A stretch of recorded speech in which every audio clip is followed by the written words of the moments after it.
ghamam, dan kami naungi mereka dengan naungan ghamam, awan.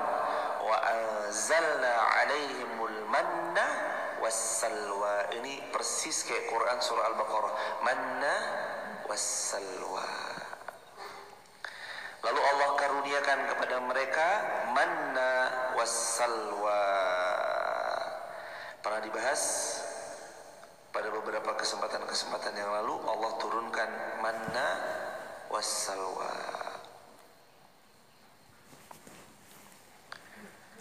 Kulu min tayyibati ma razaqnakum. Allah berfirman, makanlah yang tayyib, baik-baik, terbaik dan berkualitas. Ma razaqnakum, dari rezeki yang kami Allah telah karuniakan kepada mereka. Yang karunia rezeki Allah, maka pas makan dianjurkannya kita tuh untuk mengingat ini rezeki dari Allah. Mengingat rezeki dari Allah ya kebaikan juga. Jadi nanti kita juga tahu, karena tahu rezeki dari Allah, nanti kita tahu setiap kebaikan yang didapat itu dikembalikan lagi kepada Allah, karena kita tahu sebenarnya rezeki dari Allah. Tadi ayat sebelumnya itu dua. Satu, mereka tahu rezeki mereka masing-masing. Dua, mereka tahu peran mereka masing-masing. Jadi sebenarnya hasad, iri, dengki gak perlu. Kalau kita tahu rezeki tertakar tidak mungkin tertukar. Harusnya kita tahu begitu hadirin.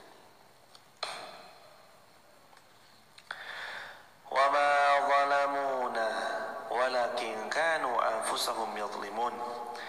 Dan tidaklah mereka menzalimi kami, tetapi mereka yang terhadap dirinya sendiri selalu menzalimi. Kenapa mas? Di skip aja.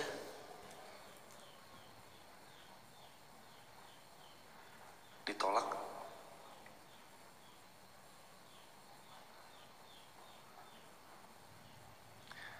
Atau aktifkan mode senyap, jadi kalau ada yang nelpon otomatis dia ketolak gitu. Aktifkan mode senyap gitu. Jazakumullah khairan. Wa idh qila lahum uskunu hadhihi al-qaryah. Dan ketika dikatakan kepada mereka Bani Israel, tinggallah kalian hadhihi al-qaryah, di negeri ini, yakni Baitul Maqdis. Wa qulu minha haitsu syi'tum ragada, wa qulu minha haitsu syi'tum. Dan makanlah serta minumlah dari hasil buminya di mana saja kamu kehendaki. Wa qulu hittatun, dan katakan hittah, bebaskanlah kami dari dosa-dosa kami. Wadkhulul baba sujjada, dan masukilah kami dari pintu gerbangnya sambil membungkuk. Naghfir lakum, niscaya kamu akan diampuni Allah khati'atikum, dari kesalahan-kesalahanmu. Sanazidul muhsinin, kelak kami tambah pahala bagi orang yang berbuat kebaikan. Hadirin jamaah yang dirahmati Allah Subhanahu wa taala, di antara perintah Allah bagi mereka yang memasuki Baitul Maqdis pada zamannya Nabi Musa itu adalah agar mereka memasukinya dalam keadaan hormat. Membungkuk ini maknanya membungkuk penuh hormat. Tapi orang-orang yang kufur, masih ingat gak pelajaran-pelajaran kita sebelumnya? Mereka memasukinya dengan membelakangi. Orang-orang kufur memasukinya dengan membelakangi, bentuk penghinaan. Padahal diperintahkan oleh Allah Musa untuk masuk ke dalamnya dengan penuh hormat. Masuk dalam keadaan membungkuk. Membungkuk ta'zim. Bentuk penghormatan yang seperti ini diperintahkan pada zaman Nabi Musa alaihissalam. Hingga pada zaman sekarang kalau kita pun mau ta'zim pada seseorang, ada dua pendapat ulama. Tidak ada ruku dan sujud kecuali hanya kepada Allah, satu. Yang kedua, di beberapa asar juga pernah sahabat baginda SAW bertemu oleh salah seorang keluarga dari baginda Nabi yang adalah Sayyidina Abdullah bin Abbas, lalu mencium tangan beliau, dan itu menjadi salah satu dasar dibolehkannya kita menghormati yang lebih tua atau orang yang lebih berilmu, karena Sayyidina Abdullah bin Abbas itu terkenal dengan pakar tafsir terbaik dunia. yang didoakan langsung oleh baginda Nabi, Allahumma faqihu fid din wa alimhu ta'wil, ya Allah ajarkan ilmu agama padanya dan ajarkan makna tafsir Al-Quran padanya. Maka boleh orang menghormati orang yang lebih tua, orang yang berilmu, atau orang lain yang dia menghormati, boleh. Jadi ada dua pendapat ulama tentang perkara hal ini. Meskipun kalau sujud sepakat ya, kalau membungkuk sedikit dibolehkan. Tapi kalau misalkan sujud, semua ulama sepakat tidak boleh. Ayyasjuda li ahadin ala ahadin.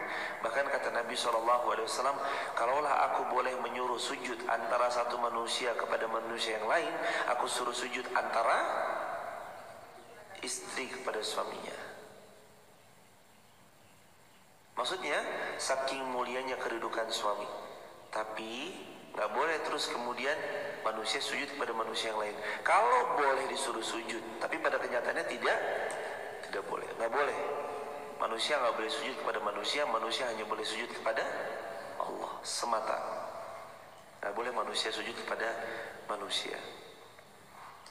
Bentuk ta'zim, penghormatan, bahkan itu disebutkan dalam Al-Quran surah 17 Al-Isra ayat ke 23-24. وَقَضَى رَبُّكَ أَلَّا تَعْبُدُوا إِلَّا إِيَّاهُ وَبِالْوَالِدَيْنِ إِحْسَانًا إِمَّا يَبْلُغَنَّ عِندَكَ الْكِبَرَ أَحَدُهُمَا أَوْ كِلَاهُمَا فَلَا تَقُل لَّهُمَا أُفٍّ وَلَا تَنْهَرْهُمَا وَقُل لَّهُمَا قَوْلًا كَرِيمًا. Ayat 24 Al-Isra. وَاخْفِضْ لَهُمَا جَنَاحَ الذُّلِّ مِنَ الرَّحْمَةِ. Rendahkan sayapmu. Wahfid lahuma janaha dzulli min rahmah. Rendahkan sayapmu min rahmah. Salah satu bagian dari bentuk kasih sayangmu, penuh penghormatan kepada kedua orang tuamu. Jadi kita sama orang tua tuh bahkan disuruh merendahkan. Lewat di depannya aja nggak boleh dalam keadaan congkak. Permisi. Makanya adat istiadat di kita di Jawa yang patut sekali terus dipertahankan adalah, mungkin di tempat lain juga ada ya, tapi salah satunya Jawa Tengah, Jawa Timur, Jawa Barat ini punya mungkin, dan semua wilayah ya.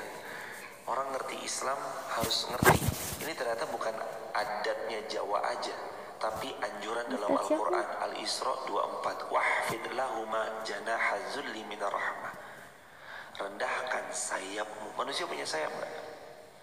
Nggak punya. Berarti maknanya rendahkan tanganmu. Misi Pak begini. Nyun sewu.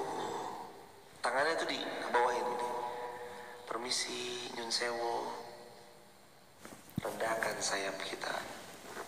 Lahuma janaha dzulli min rahmah. Di hadapan keduanya dengan penuh rasa rahmah, kasih dan sayang. Wa qur rabbirhamhuma kama rabbayani shaghira. Dan berdoalah untuk kedua orang tua kita. Rabbirhamhuma, ya Allah sayangi keduanya, kama rabbayani shaghira, sebagaimana mereka menyayangi kami di waktu kecil. Diminta kita untuk masuk dalam keadaan penuh hormat kepada Baitul Maqdis.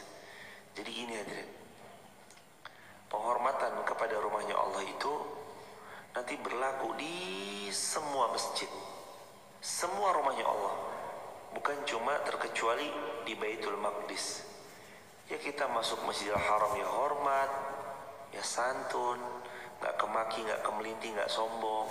Masuk Masjidil Haram ya iya, masuk Masjid Nabawi ya iya, masuk Masjid Muhammad Al-Fatih Wonolela Wonosobo juga iya, penuh penghormatan. Gimana cara penghormatannya? Pakai pakaian yang Allah ridhoi, pakai pakaian yang Allah sukai, nggak sembarangan. Dia berbuat dengan kebaikan. Karena gimana pun ya hadirin ya, kalau orang bertamu ke tempat orang pakaiannya nggak sopan aja, ditolak. Orang mau masuk ke istana presiden nggak pakai kain bahan berwarna hitam, dia pakai celana jeans, ditolak. Gak boleh masuk istana presiden. Harus kainnya kain bahan, warnanya warna hitam.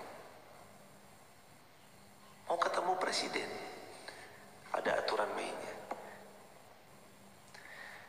Kalau ketemu manusia aja, kita punya sebegitu banyak peraturan-peraturan yang harus dipatuhi, harus diturutinya. Gimana kalau mau ketemu Allah? Masa kita serampangan? Gimana mau ketemu Allah? Masa kita pakai pakaian ala kadarnya? Gimana kita mau jumpa sama Allah? Masa iya kita nggak pakai pakaian yang Allah sukai, pakaian yang Allah ridhoi? Walibasut taqwa dzalika khair. Allah berfirman, dan pakaian ketakwaan itulah yang terbaik. Pakaian takwa itu apa? Pakaian yang membuat pemiliknya makin dekat sama Allah. Satu. Pakaian yang kedua, menjaga pemiliknya dari bermaksiat kepada Allah. Yang ketiga, pakaian yang membuat pemiliknya akan terhindar mendatangi tempat-tempat yang dimurkai Allah. Mungkinkah orang yang menggunakan pakaian yang syar'i, Allah ridhoi, lalu dia datang pada tempat-tempat yang tidak Allah sukai? Enggak. Dia datang pada tempat-tempat yang gak Allah ridhoi? Enggak. Pakaian yang baik membuat pemiliknya nanti akan datang pada tempat yang baik. Di Jawa punya falsafah aji ning rogo soko busono. Bagaimana cara kita menghormati diri kita itu tergantung bagaimana cara kita berpenampilan. Penampilan. Masuk ke masjid. Kemarin juga masih ingat enggak? Ya bani Adam khudhu zinatakum ma'ida kulli masjid. Ya bani Adam, wahai anak Adam, wahai manusia sekalian, khudhu zinatakum, ambil pakaian terbaikmu, perhiasan terbaikmu, zinatakum, khudhu, ambil zinatakum, perhiasan terbaikmu, inda kulli masjid, setiap kali engkau mau pergi ke masjid, pakai performa terbaik, motor, kendaraan, pakaian, dan semuanya pakai yang terbaik. Semalam sarung udah dipakai tidur, jangan dipakai lagi. Turun, lepas, ganti sarung yang baru. Semalam baju ini mukenanya mungkin karena dari ibadah Isya udah ngantuk pakai mukena yang sama. Udah, besoknya pas bangun-bangun masih nempel pada mukena tersebut. Ganti sama mukena yang baru. Bentar lagi Ramadan, ayo pelan-pelan nih, nanti di laundry sejadah, mukena, sarung, semuanya di laundry. Yang udah di laundry jangan lupa hadirin dibuka, ntar jamuran itu di laundry tuh masih di laundry, tutupan plastikan, nanti dibuka, mas nanti dibuka mas, kalau enggak nanti jamuran tuh jemaah.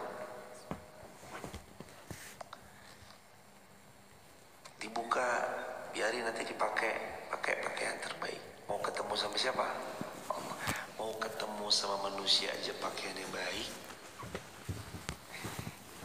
Masa ketemu sama Allah pakaiannya seadanya?